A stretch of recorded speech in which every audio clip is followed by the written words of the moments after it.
No. Vamos a gastarnos el dinero y mañana Dios nos va a dar para la renta. No. Eso es no entender de que una cosa es no planificar y otra cosa es el espíritu de estupidez. Y el espíritu de estupidez o el espíritu de bobería es no pensar que mañana me tengo que levantar otra vez y puede que hoy esté cosechando las malas decisiones del día de ayer. Hace poco hablaba con un señor que decía, mis nietitos no me vienen a visitar, y yo le decía, pero cuando estabas bien, ¿le dedicabas tiempo a los nietos? No, es que no me vienen a visitar, no me estás oyendo. Cuando estabas bien, ¿le dedicabas tiempo a los nietos? Sí, pero les corresponde a ellos. No, estoy hablando de tu siembra. No quieras cosechar donde no sembraste. Solían llevar, los chinos solían importar bacalao, el famoso pez bacalao desde Alaska hasta China. Al principio congelaban el bacalao, lo despachaban a otras partes del mundo, pero cuando descongelaban el pescado había perdido su sabor, no era lo mismo. Habían probado los chinos lo que era el sabor del bacalao pescado en las costas de Alaska y no era lo mismo que cuando llegaba a las costas de China porque habían perdido su sabor.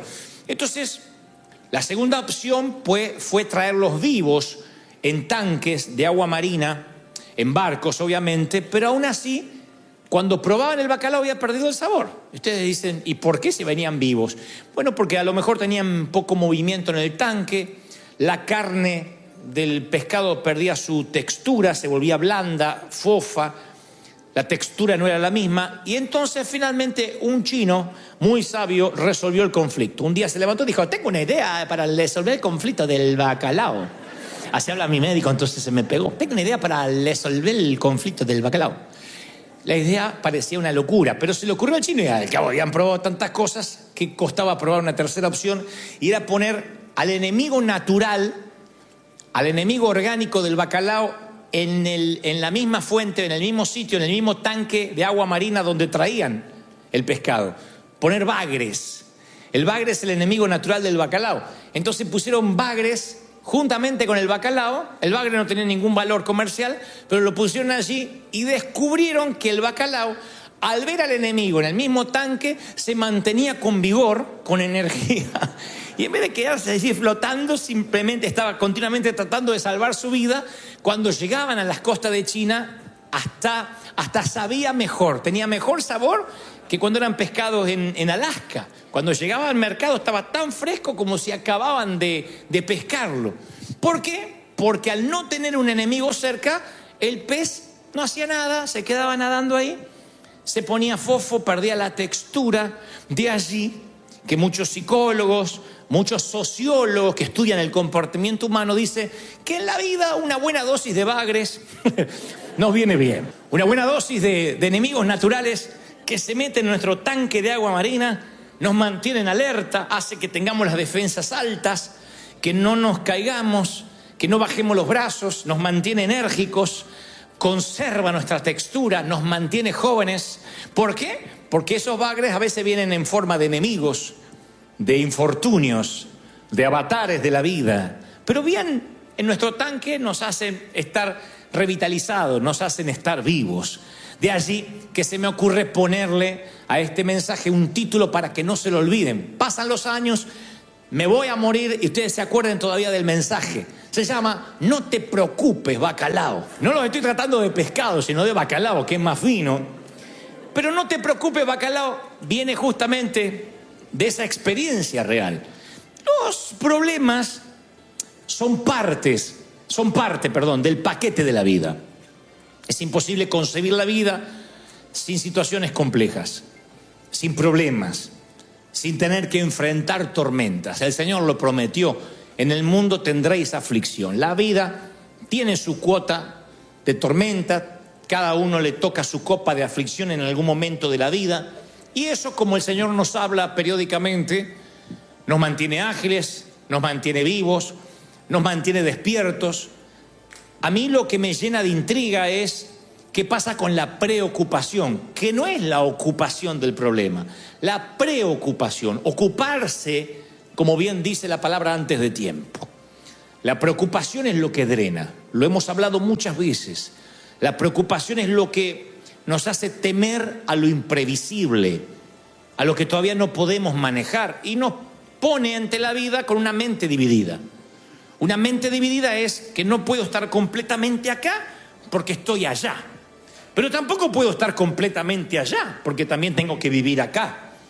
El dividir la mente drena la energía, vampiriza nuestro tiempo, porque tenemos que debatirnos continuamente entre lo inmediato y lo potencial, lo que no podemos manejar.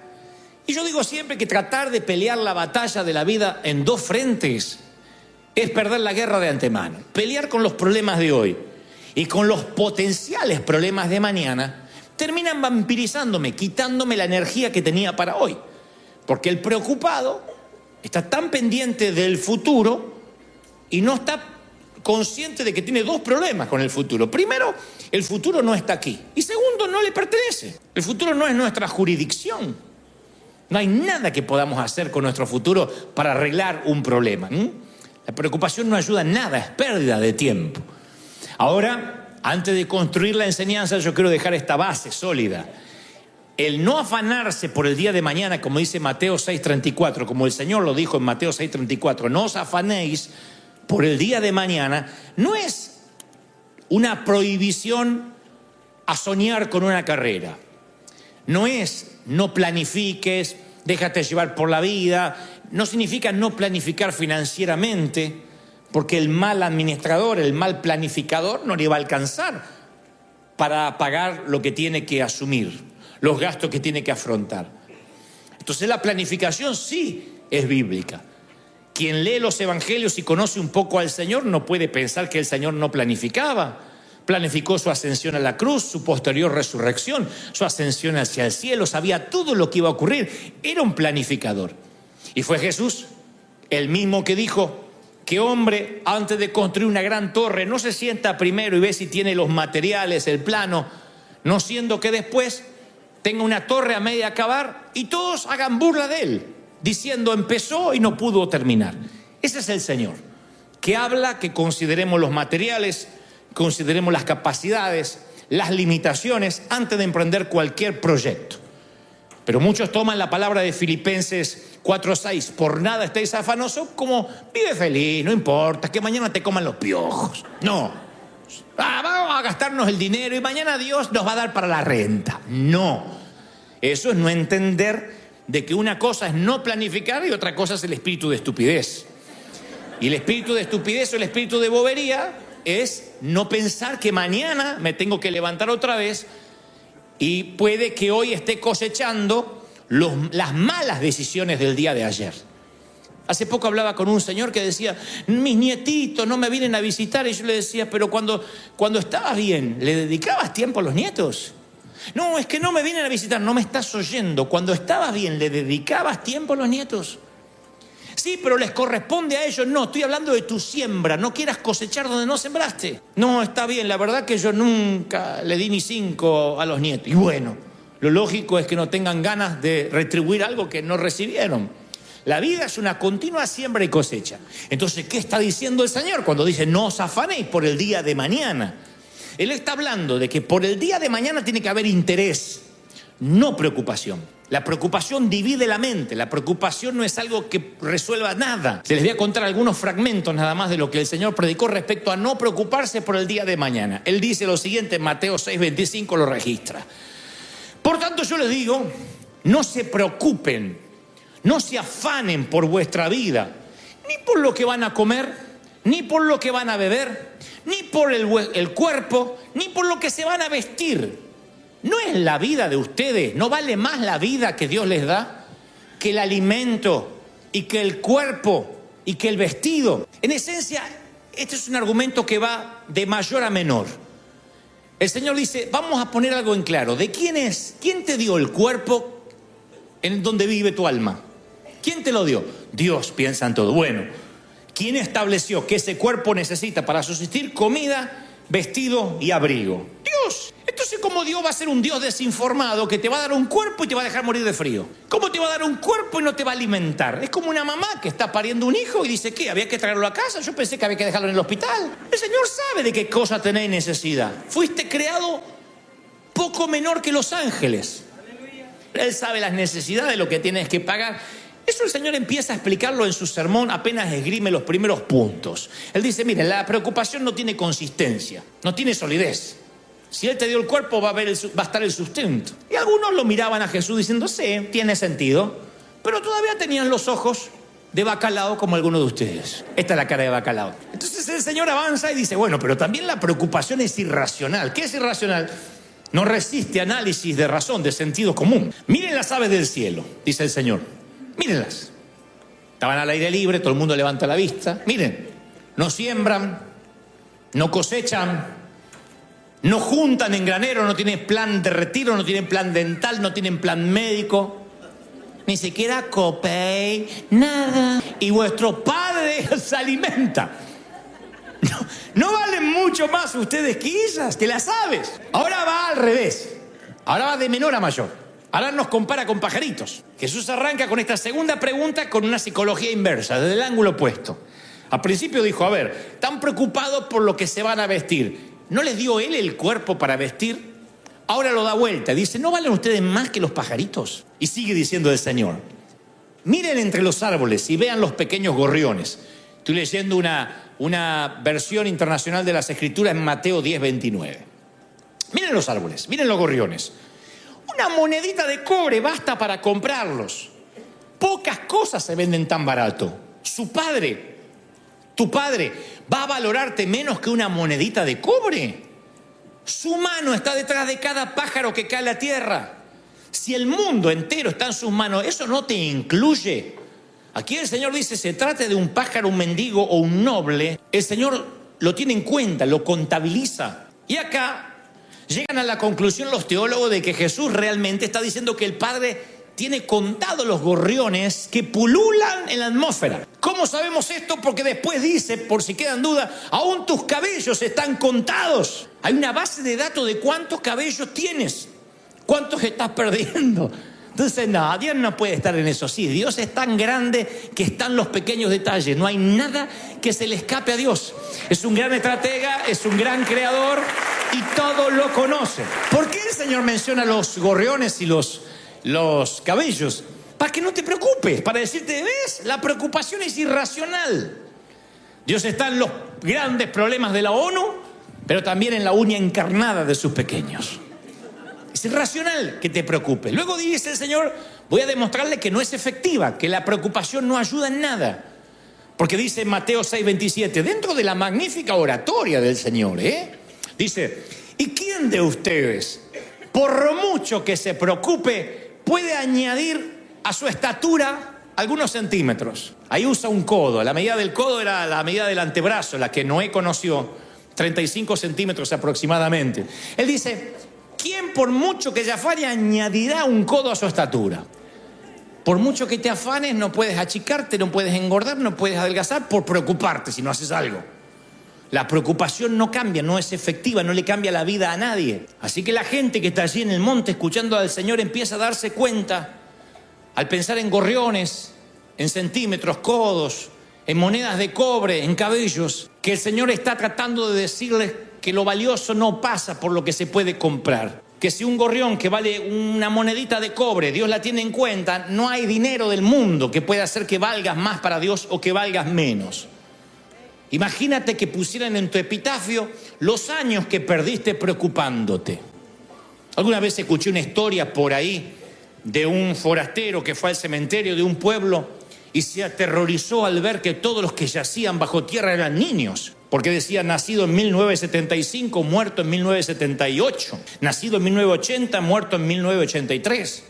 Todos eran así, la fecha de nacimiento a la fecha de deceso, 3, 4, 5 años de diferencia como mucho. Y le pregunta a uno de los pueblerinos, ¿qué epidemia espantosa debe atentar contra este pueblo de modo que los niños mueren? Y le explica uno de los del pueblo que no son niños los que están enterrados ahí, pero que hay una ley en el pueblo que solo se va a cuantificar el tiempo en que la gente no se preocupó y fue feliz. Me pregunto qué pasaría si sumara nuestros años de felicidad del día absoluta. Si realmente pudiéramos sumar esos días que se reflejan en el álbum de fotografías. Porque convengamos que el álbum de fotografías, y más moderno el Instagram, no refleja nuestros días comunes. Entonces uno va a la casa de alguien, o por lo menos se estilaba en los tiempos en que yo tenía tías aburridas. Tía, vemos el álbum de fotos. Ah, sí, acá fuimos a Villa Gesell y acá fuimos acá. Y esta es la vez que fuimos al mar. Ay, acá estaba el finadito. Eran todos finaditos porque se iban muriendo, pero quedaban en la foto. Esa era su vida. Te quedabas un día en la casa, te querías suicidar en adhesión. Pero ella decía que su vida era el álbum de fotografías. No, la vida era lo otro, los días comunes. Y esos días comunes conformaban una vida. Y esa vida, si además le sumo la preocupación, ¿qué me queda? ¿Qué me queda? Porque no vamos a creer que nuestra vida son las fotos en Instagram llenas de filtros. La vida es sin filtro, la vida es sin Photoshop. La vida es como uno se ve a la mañana, esa es la vida. A eso le sumas preocupación, dice el Señor, y te vas a perder los años que tenías, el único capital con el que contabas, el paréntesis entre el pasado y el presente, que es el hoy. Yo conozco gente que vive preocupada, que si no tiene una preocupación la busca. ¿Cómo va tu vida? Bien, bien, bien. No, pero contame algún problema porque necesito preocuparme, ya resolví los míos. Hay gente que sale a cazar problemas, yo los conozco, les encanta. Sin preocupación es como que le falta la droga, es subarbitúrico, tienen una dependencia de las preocupaciones. Otra de las tías mías tenía un hámster. ¿Se acuerdan lo que son los hámster? Las ratas blancas esas que se tienen en casa. Son unas cosas espantosas, huelen como el demonio. Bueno, la rata, esta que tenía mi tía, estaba en una jaula. Y me acuerdo que la jaulita era así. Y le ponían para tomar agua, para comer y una ruedita para dar vueltas. Se levantaba el hámster y parece que algo le decía: tienes que subirte a la rueda. Y subía. Todo el día, te pudría la rueda. Y no es que hacía fitness. Era que la rata piensa que va a ir a alguna parte. Pero sigue en la jaula. Y un hámster promedio al final de su vida ha recorrido 14.000 kilómetros y no se movió de la jaula. Hay alguien aquí con espíritu de hámster. Ay, estoy preocupado. Y no se mueve de la jaula. ¿Y lo que es mejor ser bacalao? No te preocupes, bacalao, porque el bacalao nada para salvar su vida y llega fresco a destino. Pero el hámster termina cansado, no llega fresco en ninguna parte y solo está preocupado. Y el Señor nos enseña a no tener espíritu de hámster, a no estar en una rueda que no te lleva a ninguna parte y que además no resuelve los problemas del mañana. La preocupación no quita las penas del mañana, pero sí te quita las fuerzas al hoy. Así que el Señor dice, la preocupación no solo es irrelevante, es irracional, es irrisoria, también es ilógica. Dice el Señor en Mateo 6:28, en el mismo sermón magistral. Y por el vestido, ¿por qué os afanáis? Consideren los lirios del campo. Entonces la gente que está ahí empieza a mirar alrededor, dice, sí, miren, no hilan, no trabajan. Ni aun Salomón con toda su gloria se vistió como uno de ellos. Y si aún la hierba del campo que hoy es y mañana desaparece y se echa en el horno, Dios la viste así, ¿qué va a hacer nuestro Padre con nosotros, con ustedes, hombres de poca fe? Ahí el Señor ya les enseña a despreocuparse. A decir, miren los lirios. Salomón con toda su gloria. Los judíos sabían que Salomón era, decir en el momento, el hombre mejor vestido, el más elegante, el más rico, el más millonario, el más glorioso. Y Dios dice, ni aun con toda su gloria empalidece Salomón al lado de los lirios del campo. ¿Cuántos vencimientos han pagado los lirios? ¿Qué renta pagó un lirio? ¿Cuándo ves un lirio con ataque de pánico o un lirio estresado? Un lirio preocupado porque la suegra viene a casa. ¿Cuándo un lirio se preocupa? No trabajan, no hilan. El lirio se balancea así, mirando, sintiendo la brisa, mirando el sol, recibiendo el agua así. Cara de lirio. ¿No deberíamos aprender a adorar a Dios mínimamente los domingos a la mañana con cara de lirio? ¿No será que debemos glorificar como los lirios? Hay gente que yo la veo que viene acá y hace así, se mete y está con cara de lirio así, le pega la brisita así. Y otros que vienen como un hámster. Señora, bendíceme, ayúdame. Quiero que Dios me bendiga, que bendito, está como un hámster. Y está la rata y el lirio. Y Dios dice, ¿a quién voy a bendecir? El lirio está descansado. Ahora, Dios crea el lirio para que lo disfrutemos, pero el que está hecho imagen de Dios no es el lirio, sino nosotros. Y si Él cuida de cada pétalo que florece y se marchita en una sola estación, ¿cómo no nos va a cuidar a nosotros? Jesús nunca hubiese muerto y dado su vida por los mismos hijos que después hubiese planeado abandonar. Dios nunca hubiese enviado a su Hijo unigénito para después abandonar a esos hijos. Esa es la respuesta por la cual la preocupación es ilógica. ¿Por qué se preocupan de lo que van a comer, de la renta, del seguro médico, del auto? Los inconversos se preocupan de estas cosas. Saben que tienen que pasar su vida entera como un hámster, preocupado por refugio, vestido y comida. Pero no ustedes, el Padre sabe de qué tenéis necesidad. Bienaventurado el que atraviese el valle de lágrimas y la convierte en fuente. Aunque atraviese valle de sombra, dijo David. Nunca dice aunque viva, aunque me quede, aunque acampe, aunque haga mi residencia allí. Sino que la preocupación es algo que puede atravesar. Tú dices, me llamaron que fulanito está en el hospital, un ser querido, ¿y cómo no te vas a preocupar? Pero una preocupación que pasa. No puedes vivir pensando a ver si hoy me llaman que alguien está en el hospital. No puedes preocuparte a ver si mañana no me alcanza. Espera que llegue el día con su afán, con su preocupación, y en ese momento te ocupas. De otro modo, esa preocupación te va a quitar energía otra vez. Se va a arraigar de tal manera en tu personalidad que vas a buscar preocupaciones nuevas todos los días. No vas a concebir la vida si no te preocupas. Y la vida tiene que ser fácil. El Señor dijo, mi carga es ligera, mi yugo es fácil. Ya tienes preocupación para hoy, encima te vas a cargar la de mañana. La de hoy la vas a sostener, porque el Señor da una promesa. No te daré más carga, no te pondré más carga de la que puedas llevar. Pero si agregas la carga del mañana, colapsas. Porque ahí estás rompiendo un principio, te estás agregando lo que no te deberías agregar. No lleves muchas bolsas del supermercado, haz 2 viajes, porque se te van a romper los huevos en el piso, se te van a caer las sodas. Tienes que hacer 2 viajes. En la vida es lo mismo, no se puede todo en un solo viaje. Hay que empezar a vivir el día de hoy, basta el día con su afán. Hacer un nuevo viaje mañana. Mañana, Dios no te va a hablar todo hoy. Hoy te habla para hoy, mañana te hablará para mañana. ¿Estamos de acuerdo, sí o no? Vivir en el tiempo presente es un arte. Hay gente que a veces me dice, no sé cómo voy a enfrentar, Dante, la viudez.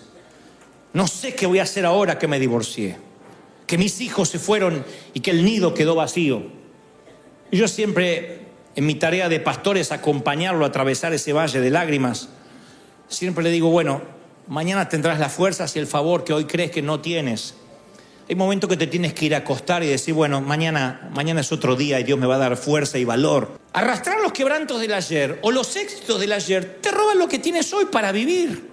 El ayer hay que dejarlo, con las cosas buenas y con las cosas malas. ¿Por qué metiste la pata en el ayer? Porque la juventud es algo que se cura con el tiempo. Cuando uno es joven, tiene más inmadurez que cuando uno es adulto. Y cuando uno es anciano, tiene más madurez que cuando uno era simplemente un adulto. La vida nos va enseñando a madurar. Las horas de vuelo, ¿cómo se adquieren? ¿Cómo se logran? Volando. De otro modo, yo le daría unas pastillas, unas píldoras de experiencia a mis hijos para que no tengan que pasar lo que yo pasé. Tomen estas píldoras, son experiencia. Así no se equivocan, así no meten la pata, así les va... No, tienen que tener sus choques, sus infortunios, aprender el valor de las cosas. De otro modo, llegan inmaduros a la vejez. Entonces me doy cuenta que esta madurez que tengo hoy daría cualquier cosa por haberla tenido a los 20. Pero no la tuve, metí a la pata. Y estoy seguro cuando tenga 70 voy a querer tener la madurez de los 70, pero con la fuerza del hoy. Y empiezo a entender, Señor, ahora entiendo por qué nos pones entre paréntesis y dice, vivan como lirios. Gracias, Señor. No como hámster. Tranquilo, bacalao. No te esfuerces, no te preocupes, vas a llegar a destino. Mi tarea es tomarte la mano, estamos juntos en esto y ayudarte a llegar a la luz, ayudarte a llegar a casa. Pero yo no voy a permitir que construyas una casa ni en el ayer ni en el futuro. Porque no te pertenece ninguno de los dos, ni el pretérito ni el futuro te pertenece. Entonces yo no te puedo permitir que construyas tu hogar en una jurisdicción, en una dimensión que no es tuya. No puedes vivir la vida mirando por tu hombro la felicidad añorada o mirando por tu hombro la tristeza que dejaste atrás o la que te acompaña hasta el día de hoy. Mucho menos ir por la vida estirando el cuello viendo que hay del otro lado de la curva, allá adelante. Espera a doblar la curva. Disfruta el viaje. La vida es un viaje y la vida ocurre mientras vivimos. Otra de las cosas que aprendí con dolor. Tú tienes que viajar liviano, decir, yo voy a viajar liviano para hoy. ¿Qué necesitas para hoy? Para hoy. Para hoy, ¿qué necesitas? ¿Un par de zapatos? ¿Un calzón? ¿Cuánto te va a poner? Uno. Menos que te hayas reído mucho hoy y hayas tenido un accidente. Si no es uno. Uno. ¿Cuánto más? Si puedes vivir pensando que con una maletita tú resuelves la vida, no sabes lo feliz que vas a ser. Entonces yo quería terminar este mensaje como el Señor terminó el Sermón del Monte, que yo creo que la gente lloraba, se conmovía. Y como el Señor dice que debemos ser imitadores de Él, salvando las distancias, dije, Señor, ¿cómo puedo terminar este mensaje que tú me has dicho que le diga a tu pueblo? Además de no te preocupes, bacalao. ¿Cómo puedo terminar? Y el Señor me da esta palabra profética, te la voy a regalar. Escríbela en las tablas de tu corazón, átalas a tu cuello, sean puestos en los dinteles de tu puerta, de tus ventanas. Llévate esta palabra. ¿Están listos para esto? Dígame amén. El Señor me dijo este mensaje profético para ti. Me dijo, diles a mis hijos que mi nombre es Yo Soy. Si viven en el pasado, les va a ser muy duro la vida, porque mi nombre es Nunca Fue, Yo Fui. Si viven en el futuro, la vida se les va a hacer muy dura, porque mi nombre jamás fue, Yo Seré. Yo no me llamo Yo Fui, ni me llamo Yo Seré. Yo me llamo Yo Soy. Si viven en el presente, serán felices. Bienvenido al tiempo real, bienvenido al hoy. Gracias por llegar hasta el final. Si esta palabra tocó tu corazón, te animo a seguir escuchando lo que Dios tiene preparado para ti en los siguientes videos.